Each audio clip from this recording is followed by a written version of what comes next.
নমস্কার বন্ধুরা, কেমন আছেন সবাই? রুনুদির প্যাশন চ্যানেলে আপনাদের সবাইকে স্বাগত জানাই। রাজার গায়ে হলুদটা আইবুড়ো ভাতের দিনই হয়ে গেছিল, কারণ ব্রাহ্মণ বললেন যেহেতু হাতে সময় আছে এবং দিনটাও ভালো, তো গায়ে হলুদটা আগের দিনই করে নেওয়া হোক। আর এখানে রাজার বড় মামার বড় মেয়ে সুন্দর করে আলপনা দিচ্ছে। এই জায়গাটাতেই রাজার আইবুড়ো ভাত হবে। আর রাজা যেই ড্রেস পরে গায়ে হলুদ করেছিল সেই গায়ে হলুদের ড্রেস পরেই ওকে আইবুড়ো ভাতটা খেতে হবে। এই নিয়মটা অবশ্য আমাদের কাছে নতুন। আমরা জানি আইবুড়ো ভাতের দিন সবাই খুব সেজেগুজে আইবুড়ো ভাতটা খেতে বসে, কিন্তু রাজার ক্ষেত্রে দেখলাম নিয়মটা পুরোই উল্টো। আমাদের আইবুড়ো ভাত শুরু হবে। রাজা বসে পড়েছে, সেই গায়ে হলুদের পোশাকটা পরে। আইবুড়ো ভাতের আলাদা হয় না? নাও এইবার, হ্যাঁ, রাজার আমাদের আইবুড়ো ভাতে আয়োজন হয়ে গেছে। পিঙ্কি দেখলো সব কিছু নিয়ে আসা হয়েছে, কিন্তু মিষ্টিটা পাঁপড়টাই ও আনতে ভুলে গেছে, তাই ওটা আনার জন্য ও সবাইকে বলছে। আর এদের দেখুন পাথরের বাটিতে খেতে দেওয়া হয়েছে রাজাকে। রাজার আইবুড়ো ভাতের মেনুতে হয়েছিল ভাত, নরকম ভাজা, সব সবজি দিয়ে একটা ডাল, নবরত্ন, আলু পোস্ত, চাটনি, পাঁপড়, পায়েস, আর মিষ্টিও দেওয়া হয়েছিল 5 রকম। তো পিঙ্কি এখন আশীর্বাদ করবে, তারপরে খাওয়াতে শুরু করবে।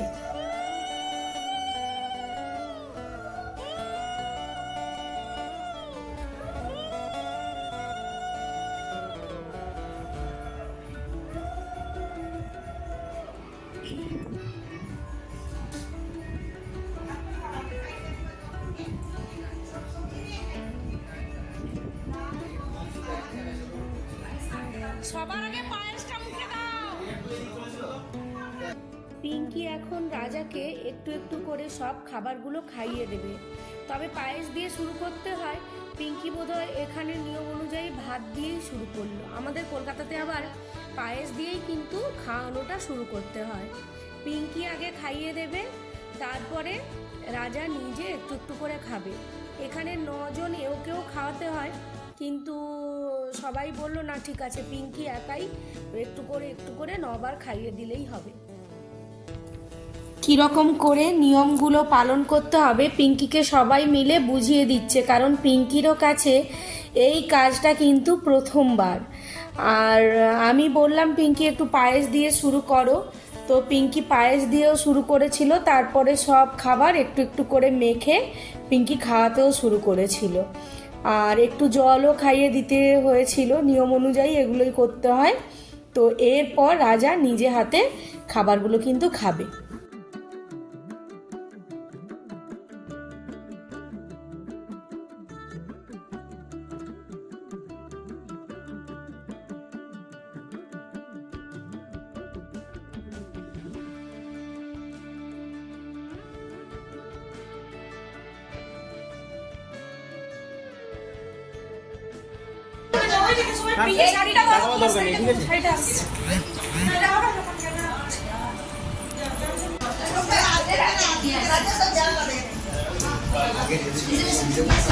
আজ থেকে রাজার কি হলো?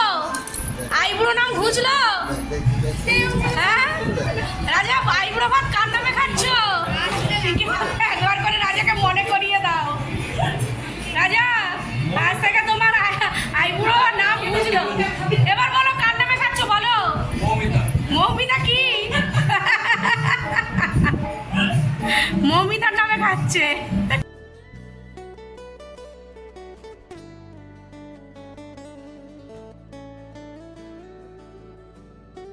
রাজার সঙ্গে আমরা সবাই মিলে খুব মজা করছিলাম। রাজার খুব পেছনে লাগছিলাম, কি রাজা আইবুড়ো ভাতটা কার নামে খাচ্ছ? আর ও বারবার বলছে মৌমিতা। জানি না, তো খুবই মজা হচ্ছিল, ওর পেছনে লাগতে খুব আনন্দ হচ্ছিল। কিন্তু এই জিনিসগুলো পুতু খুব মিস করছিল, তাই পুতুর খুব মন খারাপ হবে নিশ্চয়ই ভিডিওটা দেখার পরে। আর ও বলেছিল গায়ে হলুদে আমার থাকার খুব ইচ্ছে ছিল, সেটা থাকতে পারলাম না, তার জন্য ওর খুব রাজার আইবুড়ো ভাতের পর্ব মিটে যাওয়ার পরে আমরা সবাই বসে গেছি তত্ত্ব সাজানোর জন্য বসেছিলাম মীরাদি, পিঙ্কি, আমি, রাজেশ দা, প্রিয়াঙ্কা আর আমাদের পুতু। পুতু ভিডিওটা করছিল আর তত্ত্ব সাজিয়ে সাজিয়ে আমরা সব ওখানেই রাখছিলাম। তবে পিঙ্কি কিন্তু খুব টেনশানে ছিল যে এখনও আমরা তত্ত্ব সাজাতে বসলাম না, ঠিক টাইম মতো সব করতে পারবো কিছু কিনা। বলতে চাও? যাই হোক, তত্ত্ব সাজানো প্রায় হয়ে যেতে পিঙ্কির টেনশানটাও খানিকটা মুক্তি হয়ে গেছিল। তত্ত্বগুলো খুব সুন্দর সাজানো হয়েছে না? আমরা সবাই মিলে বসে তত্ত্বগুলো রেডি করে নিয়েছিলাম। ওখানে আমরা রেডি করেছিলাম প্রায় 30টা ট্রে। 30টা ট্রেতে মেয়েরই সমস্ত কিছু জিনিসপত্র ওখানে রেডি করা হচ্ছিল। তো এইবার এখানে নানিমুখ শ্রাদ্ধের জন্য বসে যাওয়া হয়েছে। নানিমুখ শ্রাদ্ধ মানে আপনারা নিশ্চয়ই জানেন যে 14 পুরুষকে জলদান করা হয়। যেই সব 14 পুরুষ মানে আমাদের গত হয়ে গেছেন ওদের, তো তাদের সবাইকেই জল দেওয়া হবে। এখানে কি সুন্দর করে প্লেটে ওই 14 পুরুষের জন্য বিভিন্ন রকম খাবারও সাজিয়ে দেওয়া হয়েছে। তো এই নিয়মগুলো একটু আলাদাই লাগলো, কারণ আমাদের এইরকম খাবার সাজিয়ে নানিমুখ শ্রাদ্ধ কিন্তু হয় না। তো এখানে একটু নতুন ধরনের লাগলো, তাই ভাবলাম যে আপনাদের সঙ্গে শেয়ার করি। এবং নানিমুখ শ্রাদ্ধে কি কি হয় না হয় তাই পুরোটাই আপনাদের সঙ্গে শেয়ার করার জন্য আমি ভিডিও করেছিলাম। যেহেতু পিঙ্কির বাবা মানে আমাদের রাজার বাবা, উনি গত হয়েছেন মাস 5 আগে, ফেব্রুয়ারি মাসে উনি মারা গেছেন। আর রাজার বিয়েটা আমাদের আগস্ট মাসে হচ্ছে, ফেব্রুয়ারি মানে ওই কয়েক মাস আগে। তো সেই কারণে ওর মানে বড় জেঠুর ছোট ছেলে, বড় জেঠুর ছোট ছেলে পিঙ্কির থেকে ছোট কিন্তু রাজার থেকে বড়। তো উনি হচ্ছেন ওই গার্জিয়ান হিসাবে ওই নানিমুখ শ্রাদ্ধের দায়িত্বটা নিয়েছিলেন। আর পেছনে শম্পা ওনার বউ যা যাবতীয় জোগাড় যন্ত্র এইসব হেল্প করার জন্য ও বসে ছিল, এগুলো হেল্প ও করছিল। তো এই দাদা মানে রাজার দাদা, উনি নানিমুখ শ্রাদ্ধ আর 14 পুরুষকে জলদান করা বা যা যা নিয়ম সমস্ত কিছু কিন্তু উনি পালন করবেন। তাই উনি সকাল থেকে না খেয়ে বসেছিলেন। রাজার আইবুড়ো ভাতের পরেই এই নানিমুখ শ্রাদ্ধটা হয়েছিল। তো উনি কিন্তু না খেয়ে বসেছিলেন এই কাজটা করার জন্য, কারণ আমাদের নিয়ম আছে যেহেতু পূর্বপুরুষকে জল দেওয়া হবে, তো সেই কারণে একটু সংযম করতে হয়। তাই এই পিঙ্কির এই ভাই সংযম করে পূর্বপুরুষকে জলদান করে মন্ত্রপাঠ করে শুদ্ধভাবে এই কাজটা করছেন, যাতে রাজারও আগামী দাম্পত্য জীবন খুব সুখের হয়, ওরা দুটিতে যেন খুব ভালো থাকে, সেই কামনাই সবাই মিলে করছেন। এবং তার জন্য যা যা নিয়ম পালন করতে হয় সবাই কিন্তু সেই নিয়মগুলো পালন করছে।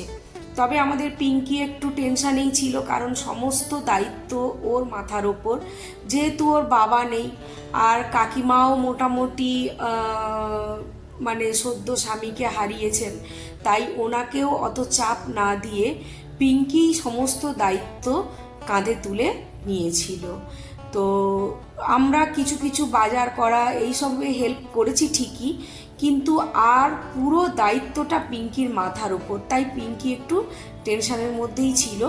আমি, মীরাদি, রাজেশ দা আমরা সবাই মিলে চেষ্টা করেছিলাম ওর টেনশনটা খানিকটা কমিয়ে দেওয়ার জন্য, তাই যথাসম্ভব চেষ্টা করছিলাম ওকে সাহায্য করার। আর সত্যি বলছি, পিঙ্কিদের বাড়ির এই যে ব্রাহ্মণ, ওনার মন্ত্রপাঠ এত দারুণ, এত ক্লিয়ার, এত সুন্দর স্পষ্ট, আর এত গাম্ভীর্য ওনার গলায়, ওনার মন্ত্রপাঠ দারুণ লাগে। কিন্তু যেহেতু মাইক চলছিল তাই সমস্ত মন্ত্রপাঠ আমি এখানে কিন্তু দিতে পারবো না। ওনার মন্ত্রপাঠ সত্যি ভীষণ দুর্দান্ত। তো যাই হোক, সমস্ত নিয়ম নিষ্ঠাভাবে পালন করে রাজার বিয়েটা খুব সুন্দরভাবে আশা করি সুসম্পন্ন হবে। আরও কি কি রিচুয়াল রয়েছে না রয়েছে সমস্ত রিচুয়াল কিন্তু আমরা আপনাদের সামনে তুলে ধরবো। এখানে আরও দারুণ দারুণ নিয়ম আছে। কি করলো যে এই যে মানে বিয়ের দিন সকালে আরও একটা দুর্দান্ত নিয়ম আছে নদী। সেই নিয়মটা মানে ধরুন না আপনার ভোর ভোর বেরিয়ে যেতে হবে করার জন্য। তো ব্রাহ্মণের মন্ত্রগুলোও শোনানোর ইচ্ছে ছিল, একটু আধটু হয়তো শোনাতে পেরেছি, পুরো শোনাতে পারলাম না কারণ বাইরে খুব জোরে জোরে গান চলছিল। আর আপনারা তো সবাই জানেন এই গানগুলো যদি ভিডিওতে একটুও শোনা যায় তাহলে ভিডিওটা কপিরাইট চলে আসবে। তো সেই কারণে এখানে মিউট করে দিয়ে আমাকে আমার নিজের ভয়েস রেকর্ডটা দিতে হয়েছিল। ব্রাহ্মণ দুর্দান্ত মন্ত্র বলে আর ওনার গলার ভয়েসটা এত সুন্দর, ওনার সবকটা মন্ত্র খুব সুন্দর লাগে শুনতে, কিন্তু কিছু করার নেই কপিরাইটের ভয়ে, তাই জায়গাটাকে মিউট করে দিতে হলো। খানিকটা তবুও মন্ত্র শোনানোর চেষ্টা করেছিলাম, এইটুকুই শোনানো হোক, আর কি করা যাবে। যাই হোক, এরপরে আরও একটা দুর্দান্ত রিচুয়াল আছে, সেটা নিয়ে পরবর্তী ভিডিও নিয়ে আমি খুব শিগগির হাজির হব। নিশ্চয়ই আপনাদের রাজার বিয়ের সমস্ত জিনিসগুলো দেখতে খুবই ভালো লাগছে। তো যাই হোক, যদি ভিডিওটা ভালো লাগে তাহলে একটা লাইক দেবেন, আর যদি আমার চ্যানেলে নতুন বন্ধু হয়ে থাকেন তাহলে প্লিজ প্লিজ প্লিজ বন্ধুরা আমার চ্যানেলটি সাবস্ক্রাইব করবেন। আর ভিডিওটা একদমই স্কিপ না করে পুরো প্রথম থেকে শেষ পর্যন্ত দেখবেন, আপনাদের খুবই ভালো লাগবে। এর মধ্যে ওই রিচুয়ালটা আরও এত দুর্দান্ত, আশা করি আপনারা আগে কখনো কেউ দেখেননি বা জানেনও না বা শোনেনও নি। এই রিচুয়ালটা আমি ওদের ওখানে গিয়ে দেখলাম, সত্যি একটা নতুন ধরনের রিচুয়াল, আমি তো আগে কোনো দিন শুনিনি। তবে আপনারা শুনেছেন কি না অবশ্যই আমাকে কিন্তু কমেন্ট করে জানাবেন। Tata, bye bye.